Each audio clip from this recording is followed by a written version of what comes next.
Running is a fantastic way to stay fit, but sometimes the weather, your location, or even your schedule can make outdoor running tricky. This is where treadmill running comes in. Running on a treadmill means you have complete control over your workout environment. You can set the speed, incline, and duration of your run with the push of a button. Plus, treadmills have cushioned surfaces that reduce the impact on your joints. While treadmill running has its perks, there's something special about running outside. One of the biggest advantages of outdoor running is the natural terrain and ever-changing scenery.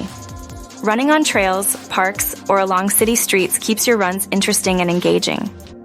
Outdoor running allows you to enjoy fresh air and natural sunlight, which can boost your mood and energy levels. The combination of physical activity, fresh air, and nature can reduce stress, anxiety, and depression. When it comes to shedding those extra pounds, both treadmill running and outdoor running can be effective. Treadmill running allows you to set a consistent pace, which can help you maintain a steady calorie burn throughout your workout.